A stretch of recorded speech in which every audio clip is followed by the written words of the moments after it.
muri Zimbabwe ndauyawo panapa ndine nyaya ndaona panapa. Pane anotwa dzikamai mavhaire uyo ari kunzi ajoina ZanuPf zvekare. Anozikanwa ari munhu angari kuZanuPf, but unoona pakazino split na ZanuPf madezi aya vakabva vatiza vachiita se vachinomhanyira ku MDC MDC triple C vachingoenda vakadaro, but because of now vakuona kuti pamwe akusina life ku triple C here kana kuti chi I don't know, because andu triple C ya chabango saka maybe kana kuti pamwe akusina life or akusina chichi vakudzoka ku ZanuPf vachimhanya politics. Politician evaZimbabwe politics dzekugutsa dumbu mahwani yayo chao. So nyaya iyoyo iri kutenderera zvisingaiti, hama dzadiwa. Nyaya iyoyo yatombonetsa vanhu vazhinji. Ndiri kuonawo vamwe vatombobuda vakati for me I knew it was a matter of time, still they failed to decimate the people's project. Even Welshmen ari kutambura nengoma yakabatiswa hairidzi vese vazvitadza, you know, mwari kuti aiwa pamwe pacho dambudziko munhu asi kuti chichi chakanoenda pane zvakasvika kanoshaya ikoko, iye ndiye anenge atori problem. Together we can be united. Ngatimbotirai zveGNU zvinhu zvakawanda zvekutaurwa nevanhu vakasiyana siyana. Aiwa vapera basa vanhu ava. Vanhu vekudhara mission is infiltrate accomplished. Who cares? Probably run out of loot. He was always ZanuPf, a spy being welcomed back home for a job well done. Sellouts deserve one sentence only. Please meet the incoming president of the Republic of utengesi chinchi aiwana mbodera tsoda zvotukaona. Anyway, saka nyaya iri kuzoitika ndekuda so job scala ari kubuda ari kutaura nyaya iyoyo, ari kuzorambirana nazvo zvinhu zvese zvikuitika hama dzadiwa izvi. Ndio nyaya iri kuita ndiyo nayo panapa ndichionesana nevanhu mastreets. Ane reaction yaapa yaita kuti kana neni ndigare ndalike this video kuitira kuti wewe ubva walike this video tichionesana nyaya yacho iri kuitika yese panapa kuti zvikutanga sei. Musazoone vanhu vakubatana kola munozoziva kuti kunyaya yacho yaita sei yabva kwayatangira ikoko, muzoziva zvakuitika. Pari kunzi ZanuPf egara iri Zanu. Celebrating ZanuPf pretending to be with us is the worst thing I ever warned people against. Today it's Dzikamai Mavaire. Yesterday it was Kudakwashe Basket, GP Jabon, Shadima Shaya Mombe. The list is endless. Avasi vedu vanhu yevavo ndo mashoko atiri kuona panapa ari kutaurwa na Job Scala. Job Scala ari kuti vanhu ivavo havasi vedu asi ndiri kuona kuti vanhu vacho vakuzotaura havasi kuwirirana na Job Scala wacho manje. Ari kunzi vedu, kuti vedu vapi mimi kuona uchiti vedu kutaura kuti kudii. Ndo pari kutobvunzwa dai mudhara asi mune venyu here.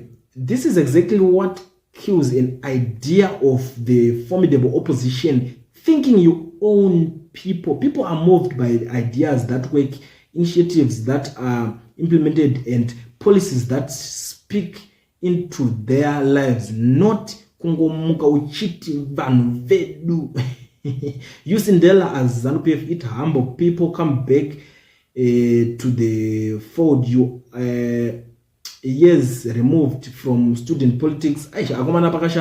Our leaders in opposition never learned that other persons, Balekwa, a known CIO, was trusted to be our secret head during the 2013 elections, but soon after those elections, Balekwa defected to ZanuPf and tried to represent ZanuPf in Chiundura by-election. Imagine. Saka uri kuona kuti chitori chiskiri chekutorohwa apa chikuti saka timu racho iri kere vakadyarirwa vanhu vakawandisa. Saka ende ivo vanotori neproblem yekubvuma kuzongopa vanhu zvigaro at any given time, just like that. Ndo era yavanawo, vane era yekutrust. But I don't know kuti moyo yavo yakaita sei, iri fast so kunzwira vanhu tsitsi. So politics haida vanhu tsitsi. Politics adziri munhu anetsitsa, munhu akurumza kunzwisisa kuti wabva kwakati ichi wauya is to support me anditi kwete kuti ushande neni unge uri structures. No. But one thing chandakafarira pazvinhu zvese madrama ese akaitika mafanizi ese ndeyekuti chamisanga akaramba zvemastructures because aizviziva ndikada kuti mastructures tikaenda kucongress vanhu vanotanga kutengerwa kutanga kuita se ningi ngapinda vachita se vachipfekerwa it's something yekuti chinongova sponsored nevamwe vanhu saka ndo zvinhu zvaitraya kuita se kumisa izvozvo tati haikunoka tisikuita zvezvigaro tikuita zvekugaro wakanaka wemunyika ndo nyaya yaitika manje bati vanhu havana kuzvinzwisisa ndosaka vairamba vachingomuataka nawo zvaakubuda zvega pachena manje kuti vanhu vaya vaakufufunuka one by one vachiita se vachidzokera kwavakabva cause of nzara kamunhu anenge kuti please chindipewo chigaro ndichiwane kusevhawo zvinongoitika zvemunyika tipewo zvigaro zvechi timbonosevhawo saka ndo nyaya yacho kwayava iko zvinezvi.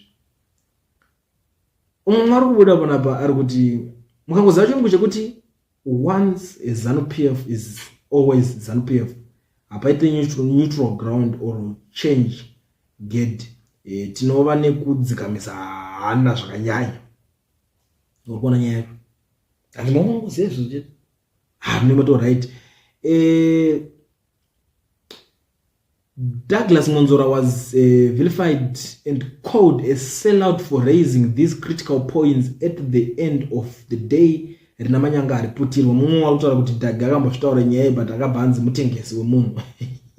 What a job. These Zan guys are better than vanhu venyu chaivo vakaita sana Munzorewa, Welshman Mafumi Komish Chabangu etc. I still remember when the Zikamai Mavirus says munotevera munangagwa wakura unosvikepi nemi mukuwasaka iye akuda kusvikepi.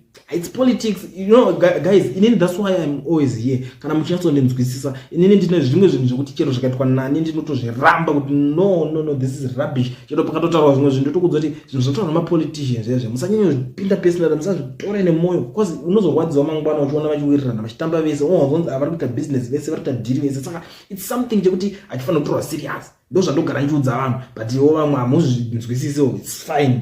But nyaya yekuti uyu akazoboti ninga kadai ukaona politician achitaura ari papodium don't listen zvinhu zvakawanda zviya chingotaura tichamaroda kuti tisi ndoda kuti muzoda budede alright fine ndikutsvaga support tozosangana muso ballot sharp apa takumbonotsvaga mari zvapera zvese zviya zvokuti moswera muchitenderera muchivatedza kuti rally kumomutera kurally atenda one rally ungonzwa message arida kutaura kana usatoatenda mungo zvinofanira kuatendwa virtually munhu anongodzongotsvaga data wotongoona zvataurwa zvapera musangana kuballot zvatopera one day repolitics in life so that unenge une zvinhu zvakawanda zviri useful zvokuita not kuswera muchitenderera muchichengeta zvimaspeeches zvavanotaura mumusoro zvezve imi ndokana ndakazvitaura but anyway it's just that vanhu we are not yet ready kuti tinge tichikwanisa kuva mature to that extent. Tarisa kune dzimwe nyika havana time yekuswera vachiita zvisina nebasa rese vanongoudza kuti you are a politician yes like tasaiko zvine zvikuitwa kuamerica vari kungonzi itai debate patv national television takutoona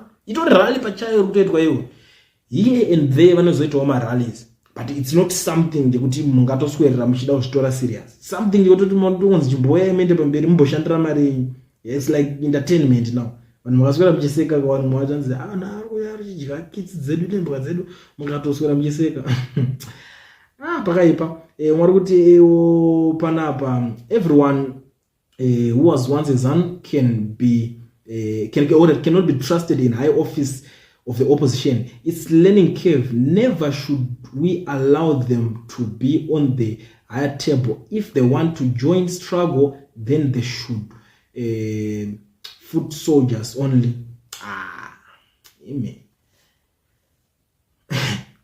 Problem itoripo pakuti why mpiwa trust but inini hangu understand chimwe checho chinoita kuti vamwe vacho vasvika vachimutrust kapa zvinhu izvozvo because vanhu vacho vagara kunge vari muopposition vacho nungo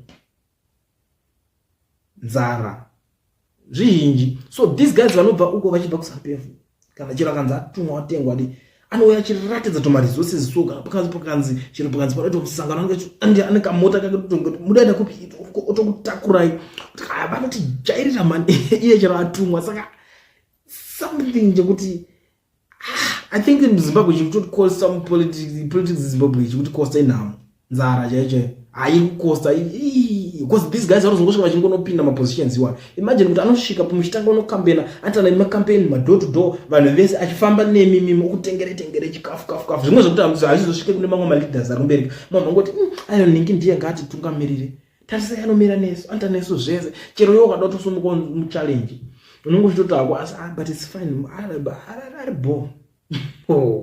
Saka I think ndo imwe nyaya inenge iripo, but zvacho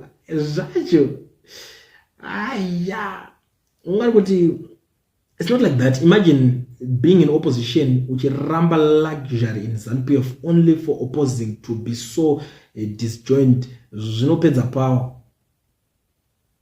Zvimwe zvacho ndine zvimwe zvokuti handizokwanisa kuramba ndichikotinya kuti ndizvitaurira kuti ndizvikomende ngandinde panomwari kuti the truth is hamutorina venyu, and you will never ever have people because you guys have nothing to offer Zimbabweans. It's just talk and talk with no actions. Mwari kutauro mwari kuti I don't blame Dzikamai Mavhaire. Comrade Chamisa let all of you down. He was not a fighter but a prayer warrior. Akamirira kuti prayers mangwana achafuma akanaka. People are leaving opposition because of frustration. Hakuchina action. Chabangu went for the money. Ndo mamwe mashoko atiri kuona rukutaurwa nevanhu panapa kuti aiwa kwakusina chiriko ende Chabangu akaendera for money ikoko. Ndo imwe nyaya iri kutaurika panapa ndiri kuona. Mwari kuti like I always say, don't be fooled. Once ZanuPf always bad. Again, the opposition is so disorganized. Ndo imwe nyaya iri kutika panapa kutaurwa. Kumanaka mwari kuti I hope you are on your way kuenda kuzano kwacho ofuti skala akutozwa. They used to be part of CCC charade, but now they've seen the light and have gone back to ZanuPf People's Party. They're not rafu komana says ZanuPf from within. Tomorrow it will be you wagara iwewe uri munhu skala akuti kwa munhu wezanu panapa. There is nothing wrong with freedom of association.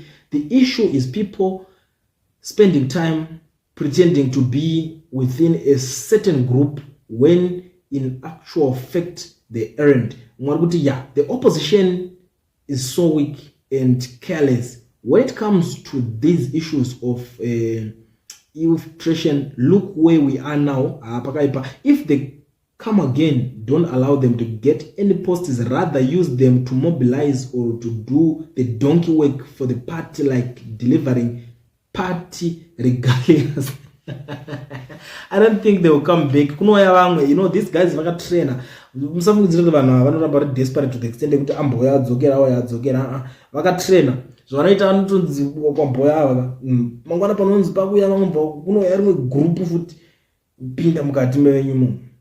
But it's just that it's like a cleaning campaign. Manje iri kuitika iko zvinezvi iri kurwana Chamisa nenge cleaning campaign. I don't know kuti vari kunyatsozvifambisa sei zvavo, but ndo maonero andiri kuzviita hangu kuti vanhu vachachapera kubuda vese vari vanga vari vachidhautwa, because at the end of the day vanhu ava vanenge vachiti ndini ndiri kutodawo political career. Saka handikwanisi kuramba ndiri paground ndichiita sei ndichipretend. Ndokwa zvinozongoita ubva wazongosiyana nazvo.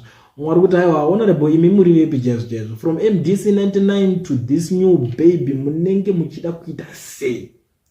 You are a good leader but probably not a presidential candidate. Why are you over ambitious? When Tsvangirai accepted them, he also accepted you equally. Why put the blame on the current leader? Zvakaoma pakatoipa Mwari kubvunza kuti naimi vanhengerekini vaskala venyu chaivo ndianani mbomere kuti vanhu zvisina nebasa rese meme. You want Mavhaire to stand with you when you have no constituents except the Mandela shit. Stop it. And stop it baba. Awanaga Mwari kuti aiwa vanhu ndevamwari ava mune pati here muda kuita vanhu hanzi vana vemboka vasvinure musi umwe chete mudaita pati mune pati here muda kuita vanhu awanaga ai maZimbabweans zvamunotaura I understand kuti vanhu vakatsamwa zvechokwadi. Aiwa moti aiwa saka mamusingazivi here nhai imi mukoma wiwa kuti mimi Zanu hairasani sezvamunoita zviya mimi comrade comrade is a comrade. Haumalanga vanotaura zvavanoda. Their opposition pakashata pakaipa. Ndingazoti ndiri opposition papi name ndakudzokera kwawo here. The harm caused by the greedy and self-serving opposition leaders is far much greater, and you can be compared to what those from ZANU have done. Job, the politics you are playing is an ancient type. Whatever wenyu from ZanuPf now just accept that vadzokera kumba kwavo asara ndiwe wega ikoko pakaipa komana zvozvikutarwa panapa mwana kuti freedom of association yakaipei you are the worst dictators, you pretend to be democrats. No wonder chipati chenyu chakamwashuka kudaro kutokundwa neburial society pakaipa ndo mashoko kutaurwa nevanhu pano muri Zimbabwe. Ndaneta nazvo. Anyway, ndangoti ndidarike nepanapa nditi ndimokusira. You tell me what you think in the comment section. Nyaya yacho yese iri panapa iyi. Guys, munoionawo sei? Ini ndangoti ndipfuro nepakuliend panapa ndichionesana neminyaya dziri kuitika.